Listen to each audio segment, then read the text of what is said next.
Hello दोस्तों। आज की क्लास में हम लोग यूपी डीएलएड प्रथम सेमेस्टर के कंप्यूटर विषय के वर्ष 2022 के क्वेश्चन पेपर को सॉल्व करेंगे। पिछले क्लास में हम लोगों ने वर्ष 2023 के क्वेश्चन पेपर को सॉल्व किया था। अगर आप लोगों ने नहीं देखा है तो डिस्क्रिप्शन में लिंक है, उस पर क्लिक करके आप देख सकते हैं। कंप्यूटर 1 घंटे का पेपर होता है जिसमें 18 प्रश्न पूछे जाते हैं। 18 प्रश्नों में 5 बहुविकल्पी, 6 अति लघु उत्तरीय और 7 लघु उत्तरीय प्रश्न पूछे जाते हैं। बहुविकल्पी और अति लघु उत्तरीय प्रश्न 1-1 नंबर के होते हैं और लघु उत्तरीय प्रश्न 2-2 नंबर के होते हैं। कुल मिलाकर 25 नंबर का पेपर होता है जिसमें 12 नंबर पासिंग मार्क्स होता है। यानी पास होने के लिए 12 नंबर पाना कंपलसरी होता है। तो आइए आज का क्लास शुरू करते हैं। बहुविकल्पी प्रश्न का पहला प्रश्न है, निम्नलिखित में से आउटपुट का माध्यम है यानी आउटपुट डिवाइस क्या है।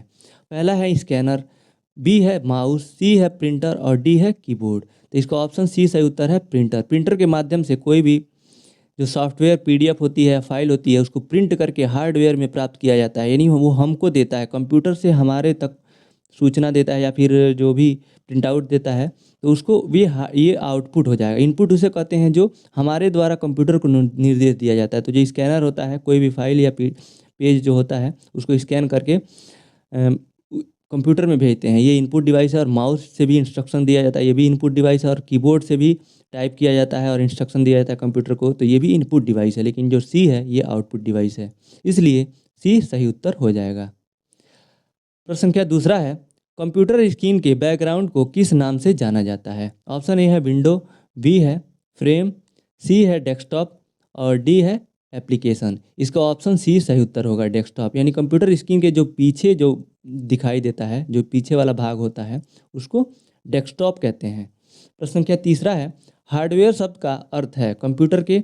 ऑप्शन ए है अनुदेशों से, बी है भौतिक पुर्जों से, सी है वेब सिस्टम से और डी है ऑपरेटिंग सिस्टम से। इसका ऑप्शन बी सही उत्तर होगा, भौतिक पुर्जा से। देखिए, हार्डवेयर का अर्थ होता है, हार्ड का अर्थ होता है हार्ड मतलब कठोर।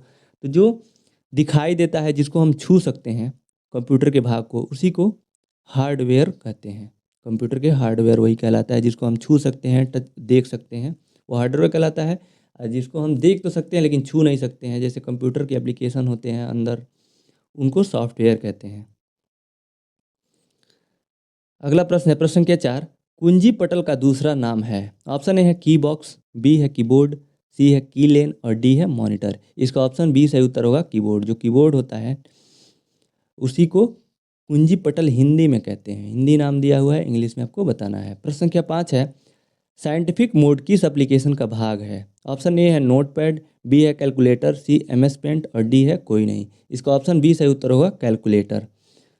अगला प्रश्न है जो कि अति लघु उत्तरीय का पहला प्रश्न है। प्रश्न संख्या 6, नए सॉफ्टवेयर को इंस्टॉल करने के कितने तरीके हैं।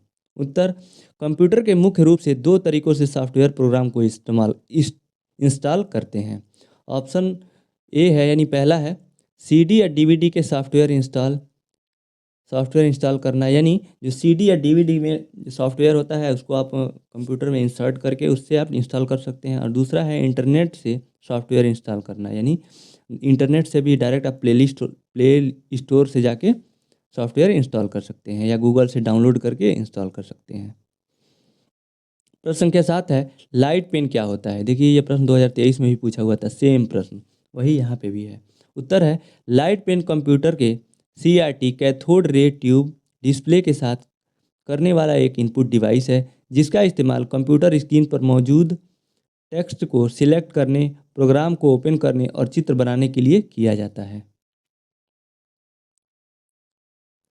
दूसरे शब्दों में, लाइट पेन एक इनपुट डिवाइस है जो माउस की तरह कार्य करता है। जिस प्रकार माउस का इस्तेमाल कंप्यूटर स्क्रीन पर किया जाता है, ठीक उसी प्रकार लाइट पेन का इस्तेमाल भी किया जाता है। लाइट पेन एक पेन होता है जो कि टच के काम यानी टच स्क्रीन पे काम करता है। जैसे कि प्रोजेक्टर होता है या कंप्यूटर स्क्रीन पे भी उसका प्रयोग होता है। उससे लिख सकते हैं, फिगर बना सकते हैं या स्क्रॉल कर सकते हैं। जैसे हाथ से टच करते हैं वैसे लाइट पेन भी वहाँ टच स्क्रीन का काम करता है, स्क्रीन पे टच का काम करता है और उसे लिख सकते हैं, सिलेक्ट कर सकते हैं। बाकी दो हमने पढ़ा है, इसको आप लिख सकते हैं। प्रश्न संख्या 8 है, कंप्यूटर की 2 उपयोगिताएं लिखिए। उत्तर, कंप्यूटर एक ऐसा इलेक्ट्रॉनिक उपकरण है जो सूचनाओं को संग्रहित करने और सूचनाओं को प्रदर्शित करने में सक्षम है। कंप्यूटर का उपयोग विभिन्न क्षेत्रों में किया जाता है। पहला है व्यवसाय के क्षेत्र में, बी है शिक्षा के क्षेत्र में और सी है यानी तीसरा मनोरंजन और अनुसंधान शामिल है, यानी मनोरंजन और अनुसंधान के क्षेत्र में कंप्यूटर के उपयोग। दो पूछा था, कोई आप दो लिख देंगे, और ये अति लघु उत्तरीय का प्रश्न है, तो आप इसमें 2 से 3 लाइन लिखेंगे तब भी आपको 1 नंबर मिल जाएगा। प्रश्न संख्या 9 है, बाइट क्या है? उत्तर, बाइट 2 निब्बल या 8 बाइनरी अंकों की एक इकाई को एक बाइट कहते हैं। बाइट वह इकाई है जिसका उपयोग अधिकांश कंप्यूटर किसी अक्षर, संख्या या टाइपोग्राफिक प्रतीक जैसे किसी वर्ण को दर्शाने के लिए करते हैं। प्रत्येक बाइट की एक स्ट्रिंग को धारण करती है। एक बाइट बराबर होता है 8 बीट से, यानी 2 निब्बल। तो यहाँ पे इसे देखिए, 1 निब्बल बराबर 4 बीट्स हो जाएगा। इसका ज़रूरत नहीं है, आपको बाइट पूछा है तो आप इतना लिख सकते हैं, 1 बाइट बराबर 8 बीट्स, इतना भी लिखेंगे तब भी ठीक है, या बराबर 2 निब्बल, ये भी लिख सकते हैं आप। बाइट मुख्यतः ये होता है, एक इकाई होता है, मेमोरी को मापने का एक इकाई होता है, ये भी आप उसमें ऐड कर सकते हैं। प्रश्न संख्या 10 है, मल्टीमीडिया क्या है? उत्तर, आजकल के आधुनिक और डिजिटल युग में मल्टीमीडिया का महत्व काफ़ी ज़्यादा बढ़ गया है। आज मल्टीमीडिया के माध्यम से किसी भी सूचना को कहीं भी तुरंत भेजा जा सकता है। मल्टीमीडिया के कारण हम एक दूसरे को ध्वनि संकेत, वीडियो, स्थान आदि भेज सकते हैं, यानी स्थान का अर्थ है मतलब मैप, अपना लोकेशन भेज सकते हैं। अतः हम कह सकते हैं कि मल्टीमीडिया संचार और सूचना प्रदान करने का एक बहुत ही महत्वपूर्ण साधन है। मल्टीमीडिया 2 शब्दों से मिलकर बना है, मल्टी और मीडिया, जिसमें मल्टी का अर्थ होता है एक से ज़्यादा और मीडिया का अर्थ माध्यम। मल्टीमीडिया एक माध्यम होता है जिसके द्वारा विभिन्न प्रकार की जानकारियों को अनेक प्रकार के माध्यमों जैसे कि text, audio, graphics, animation, video आदि का संयोजन करके ऑडियंस तक पहुंचाया जाता है। अगला प्रश्न है, प्रश्न संख्या 11, ईमेल से आप क्या समझते हैं? उत्तर, ईमेल यानी इलेक्ट्रॉनिक मेल, इंटरनेट के माध्यम से एक उपयोगकर्ताओं करताओं से एक या अधिक से अधिक प्राप्तकर्ताओं तक कंप्यूटर संग्रहित संदेशों का आदान प्रदान होता है। ईमेल व्यावसायिक या व्यक्तिगत उपयोग के लिए संचार करने का एक तेज, सस्ता तथा सुलभ तरीका है। इसके माध्यम से उपयोगकर्ता किसी भी इंटरनेट कनेक्शन के जरिए मैसेज या पीडीएफ फाइल भेज सकता है। ईमेल संदेश आमतौर पर American standard code for information exchange ASCII प्रारूप में इनकोड किए जाते हैं। आमतौर पर एक ईमेल संदेश को दो मुख्य घटक होते हैं। पहला होता है हेडर और दूसरा होता है बॉडी। हेडर और दूसरा भाग होता है उसका बॉडी। ईमेल का उपयोग बताना था, तो ईमेल का उपयोग हेडिंग लिख देंगे और नीचे लिखेंगे, पहला व्यक्तिगत या समूह संचार में, दूसरा सूचनाएं स्मारक और अनुवर्ती कार्रवाई में, और तीसरा है लोगों के एक बड़े समूह तक जानकारी पहुंचाने में, और चौथा समीक्षाएं और सर्वेक्षण करने में। ये सारे कंप्यूटर के उपयोग हो जाएंगे। अगला प्रश्न है जो कि लघु उत्तरीय प्रश्न का पहला प्रश्न है, सीपीयू के भागों एवं कार्यों को बताइए। उत्तर, सीपीयू कंप्यूटर के सभी कार्यों को संपादित करने में 3 भागों का उपयोग करता है, यानी 3 भाग होते हैं सीपीयू के। पहला ALU यानी अर्थमेटिक लॉजिक यूनिट, दूसरा होता है CU यानी कंट्रोल यूनिट, और तीसरा MU यानी मेमोरी यूनिट। ये मुख्य रूप से कंप्यूटर के 3 भाग होते हैं। अब सीपीयू के कार्य को बताना था, तो सीपीयू के कार्य निम्नलिखित हैं। पहला है इनपुट प्राप्त करने के लिए मेमोरी को एक्सेस कर डाटा रीड करना, दूसरा कंप्यूटर कीबोर्ड से प्राप्त निर्देशों का पालन करना, तीसरा कंप्यूटर के सभी कार्यों को कंट्रोल तथा प्रोसेस करना, चौथा कंप्यूटर से मिलने वाले प्रोग्राम और निर्देशों के आधार पर कार्य करना, पांचवा इनपुट डिवाइस से डाटा प्राप्त कर परिणाम दिखाना, छठवां अंकगणितीय तथा तार्किक गणनाएं करना, और पांचवा है इनपुट को आउटपुट में बदलना, आठवां है इनपुट डिवाइस और आउटपुट डिवाइस को आपस में जोड़ना। देखिए यहाँ पे 8 पॉइंट है, लेकिन आप अपने समय के अनुसार लिखेंगे और देख लेंगे आपने कितना लिख दिया है, क्योंकि लघु उत्तरीय प्रश्न का उत्तर 50 शब्दों में देना रहता है, 50 या उससे ज़्यादा शब्दों में देना रहता है। तो समय का ध्यान में रखते हुए आप उतने पॉइंट, और जो 5 में आपका हो जा रहा है, 50 वर्ड हो जा रहा है, थोड़ा सा ऊपर लिखे हैं तो आप 5 ही पॉइंट लिखेंगे, अन्यथा और प्रश्न छूट जाएंगे। समय 1 ही घंटा रहता है और 18 प्रश्न पूछे जाते हैं। प्रश्न संख्या 13 है, MS पावर पॉइंट यानी माइक्रोसॉफ्ट पावर पॉइंट क्या है? उत्तर, पावर पॉइंट एक प्रस्तुति करने वाला प्रोग्राम है। प्रस्तुति हिंदी में लिखा हुआ है, इसका अर्थ होता है प्रेजेंटेशन प्रोग्राम है। और पावर पॉइंट आपके उन विचारों और सूचना को प्रदर्शित करने में मदद करता है जिन्हें आप अपने दर्शकों तक बिना किसी कठिनाई के प्रस्तुत करना चाहते हैं। पावर पॉइंट के उपयोग करके आपके विचार को दर्शक तक रचनात्मक रूप में प्रदर्शित करता है। एमएस पावर पॉइंट के उपयोग presentation, slides, head out head head arts लिखा हुआ है, ऊपर र छूट गया है, हेड आर्ट्स के जरिए किया जाता है।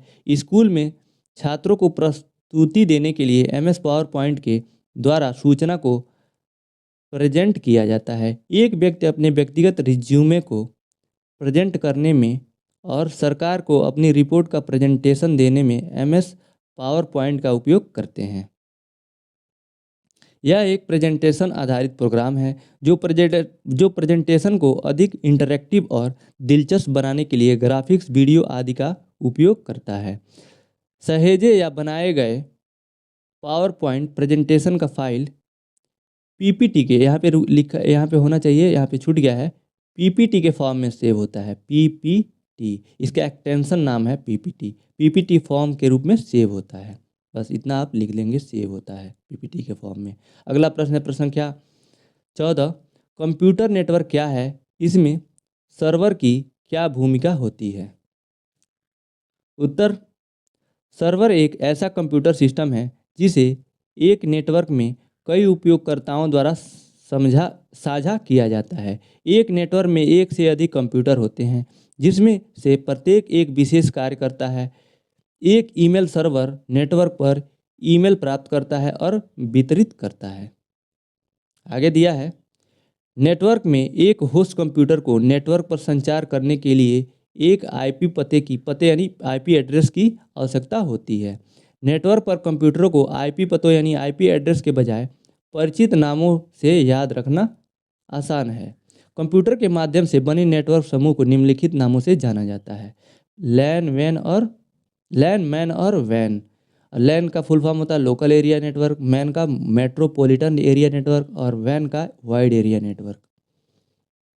पहला है केंद्रीकृत प्रबंधन, सेंट्रलाइज्ड मैनेजमेंट। यहाँ पे देखिए स्पेलिंग गलत हो गया है, सेंट्रलाइज्ड हो गया है, सेंट्रलाइज्ड हो जाएगा, सेंट्रलाइज्ड मैनेजमेंट। दूसरा है इंटर ऑपरेबिलिटी और तीसरा है लचीलापन, चौथा मापनीयता और पांचवा अभिगम्यता, एसेसिबिलिटी।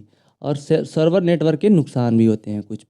पहला है महंगा यानी एक्सपेंसिव होता है ये, दूसरा है रख रखाव की ज़रूरत पड़ती है, तीसरा है निर्भरता यानी डिपेंडेंसी, और चौथा है सुरक्षा यानी सिक्योरिटी। तो ये इसके नुकसान हो जाएंगे। अगला प्रश्न है प्रश्न संख्या 15।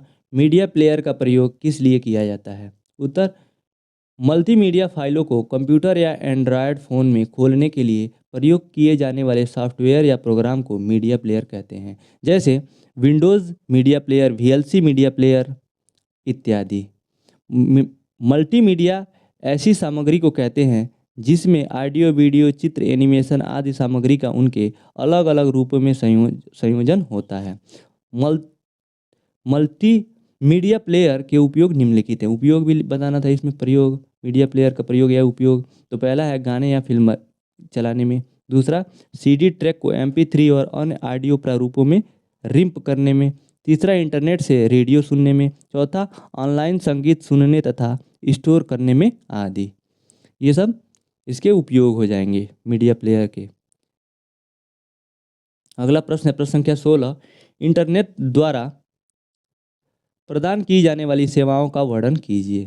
उत्तर, इंटरनेट से तात्पर्य एक ऐसे नेटवर्क से है जो दुनिया भर के लाखों करोड़ों विभिन्न कंप्यूटरों से जुड़ा हुआ है, अर्थात इसके जरिए व्यक्ति सूचनाओं का आदान प्रदान कर सकता है। आमतौर पर उपयोग की जाने वाली कुछ इंटरनेट सेवाएं निम्नलिखित हैं। पहला है संचार सेवाएं, दूसरा दस्तावेज स्थानांतरण, तीसरा सूचना पुनः प्राप्ति सेवाएं, चौथा वर्ल्ड वाइड वेब सेवाएं, छठवां निर्देशिका सेवाएं और पांचवा वेब सेवाएं। छठवां नेटवर्क प्रबंधन सेवाएं, आठवां समय सेवाएं, नौवां समाचार समूह और 10वां ई कॉमर्स। अगला प्रश्न है प्रश्न संख्या 17, सॉफ्टवेयर से आप क्या समझते हैं? उत्तर, सॉफ्टवेयर की परिभाषा किसी विशेष प्रोग्रामिंग लैंग्वेज अर्थात कंप्यूटर के समझने योग्य भाषा में लिखे गए निर्देशों के समूह सॉफ्टवेयर कहा जाता है। सॉफ्टवेयर कैसे काम करता है? ऊपर दी गई परिभाषा के अनुसार हमें कंप्यूटर पर जो भी कार्य करना होता है उस कार्य को करने के लिए कंप्यूटर में बहुत से निर्देश लिखे होते हैं जो कि कंप्यूटर के समझने योग्य भाषा में होते हैं, जिसे प्रोग्रामिंग लैंग्वेज कहते हैं। इन्हीं निर्देशों को पढ़कर कंप्यूटर हमारे कार्यों को सहजता से और बेहद कम समय में ही कर पाता है। निर्देशों की इस समूह को ही सॉफ्टवेयर कहते हैं। अब सॉफ्टवेयर के प्रकार हैं। उपयोग के आधार पर सॉफ्टवेयर 3 प्रकार के होते हैं। पहला है सिस्टम सॉफ्टवेयर, दूसरा एप्लीकेशन सॉफ्टवेयर और तीसरा यूटिलिटी सॉफ्टवेयर। अगला प्रश्न है प्रश्न संख्या 18, जो कि इस प्रश्न पत्र का अंतिम प्रश्न है। निजी पीडीएफ तथा वीडियो को किस प्रकार अपलोड किया जाता है? ये प्रश्न 2023 में भी पूछा हुआ था कि किसी फाइल को अपलोड करने की विधि बताइए। तो उत्तर है इसका निजी पीडीएफ या वीडियो अपलोड करना। कंप्यूटर पर हम सीधे डेस्कटॉप से या ड्राइव या google.com के जरिए फाइलें और वीडियो फोल्डर अपलोड कर सकते हैं। इसके लिए सबसे पहले कंप्यूटर पर drive.google.com पर जाएं, ड्राइव पे जाएं या google.com पे जाएं। सबसे ऊपर बाईं ओर नया फाइल अपलोड करें या फोल्डर अपलोड करें, यानी फोल्डर अपलोड पर क्लिक करें। उसके बाद है तीसरा पॉइंट है, उसके बाद वह फाइल या फोल्डर चुनें जिसे आप अपलोड करना चाहते हैं और फिर अपलोड पर क्लिक करें, यानी वो फाइल अपलोड होने लगेगा। ये अब कोई फाइल है अपलोड करने की विधि हो जाएगी। तो इसी के साथ आज का प्रश्न पत्र यहीं समाप्त होता है। इस वीडियो को देखने के लिए आपका बहुत बहुत धन्यवाद दोस्तों।